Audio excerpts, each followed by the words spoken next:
nimittāni ca paśyāmi viparītāni keśava.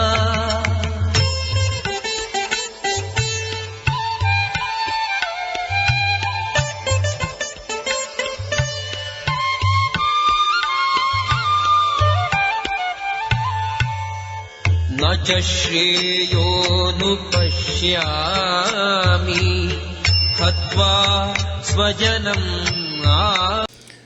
Hari Om, Sri Gurubhyo Namaha Hari Om.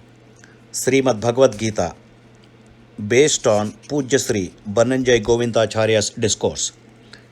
Sloka 1.31. Gist of the Sloka. O Keshava, I am only seeing bad omens. I am unable to visualize if it means bad or good for my people. Explanation.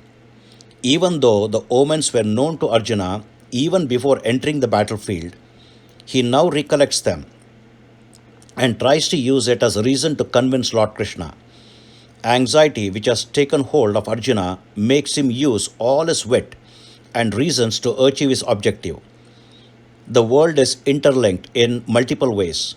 From a smallest atom to the huge universe, everything is linked and is mathematical.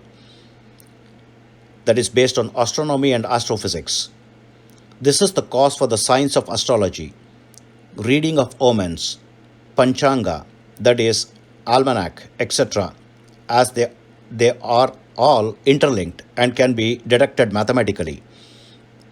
Incidents which we call as accidents or coincidence are actually neither accidental nor coincidental. It only means that we do not know as to how the events happen, but are events planned by Master of the Universe, that is Lord Krishna. Let us take a look at the various omens in Mahabharata. Elephants, horses were showing signs of tears before entering the battlefield. Foxes were roaming around the camps. This is in alignment with the general observation that animals seem to sense disaster much before it happens. There were two eclipses during the war, one on the 5th day and the other on 18th day, all within the span of 18 days of the war. This indicated very destructive war with major losses of lives.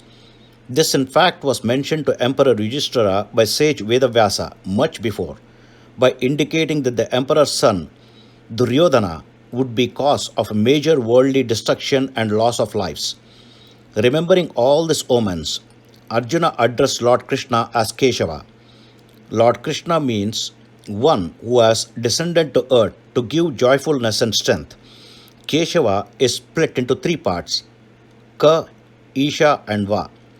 Ka means one who gives strength to Brahman for creation. Isha means one who gives strength to Shankara for destruction of the created world. Together it means one who gives a strength for both creation and destruction of the world. In other words, meaning one who rules a created universe and is responsible for it. The reason Arjuna uses the word Keshava to address Lord Krishna is in a way trying to remind the Lord Krishna that he is the one who has descended to give happiness and strength to the world. But now, he is trying to force a war and destruction on the same world. Please also note that on the 18th day of the war, the Dwapara Yuga ended and Kali age started. Arjuna continues to come up with various reasoning to back away from his commitment to war.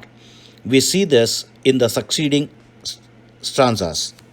Hari Om.